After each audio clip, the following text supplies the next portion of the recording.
huyo kiongozi wenu mtamuongelesha.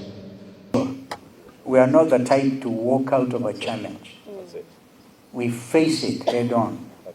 There will be need for, in order to consolidate opposition in Kenya, we will work with everybody. But if others walk out, of course we can't. Our sister Mother Karua, for example, walked out. She gave notice. I don't think that the DAP has given notice, or Wiper, or Jubilee. No. So, Chris, just report that nobody is walking out from this side. And the ones who have given notice, and because we believe it is good. It is good. Well, we'll talk to everybody going forward. Yeah? We'll talk to everybody so that we build a strong coalition. So when you talk about strengthening, actually, I think what I can tell you, a time is coming when we'll ask everybody to validate their membership in Azimio and expand.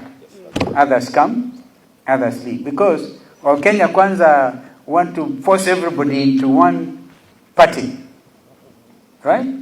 We want Kenyans to know there's space in our side of the coalition. People must be free to associate without, being insensitive. The time for hard talk is coming.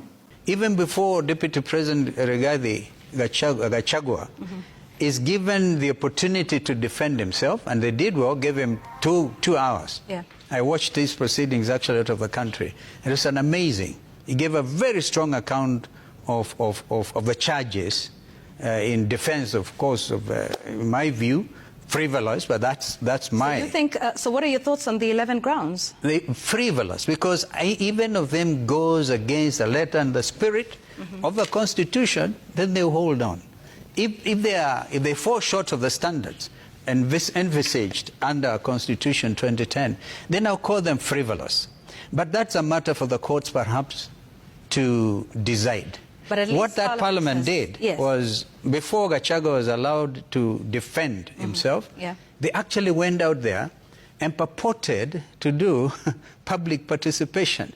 Public participation, which turned out to be actually a referendum vote on the presidency of William Ruto, including his own deputy, because the Kenyans were out saying it loudly that both of them should leave office. Is that what you think? Kufa driver, kufa makanga.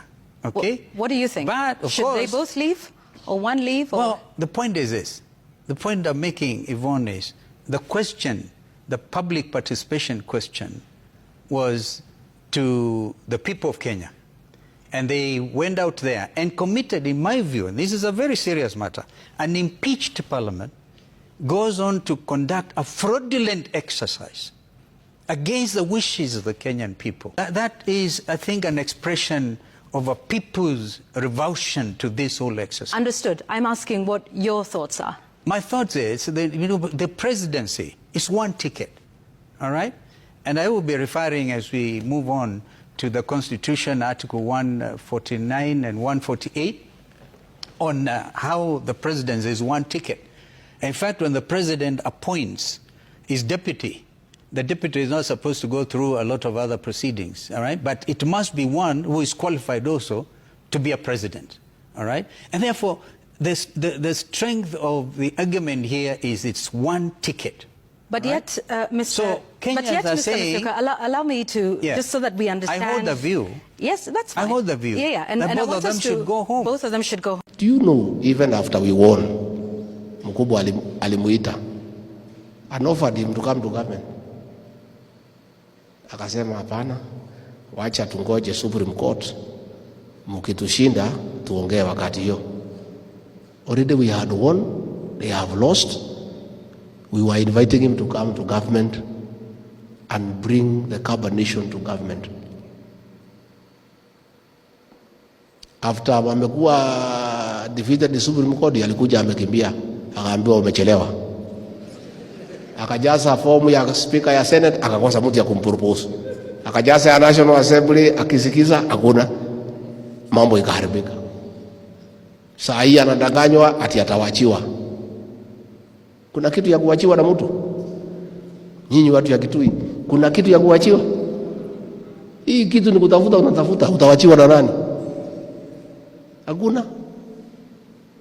So you really must liberate the Kamba nation from bad leadership and selfish leadership. One man cannot take a whole community into the wilderness for 15 years. And you have an example to learn from the Kikuyu nation. Life is, walimu wanafundisha na examples. Mumeona sisi tumemwambia president akwende. And we liberated the Kikuyu nation from one family. You people must change the politics of Ukambani. You cannot allow one person to mislead the whole community for so long.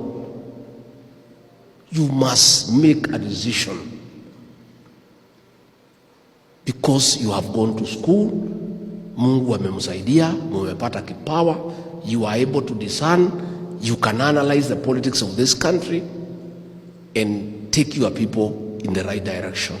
You people must change the politics of Ukambani. You cannot allow one person to mislead the whole community for so long. You must make a decision. Because you have gone to school, Mungu amemsaidia, mumepata kipawa, you are able to discern, you can analyze the politics of this country and take your people in the right direction.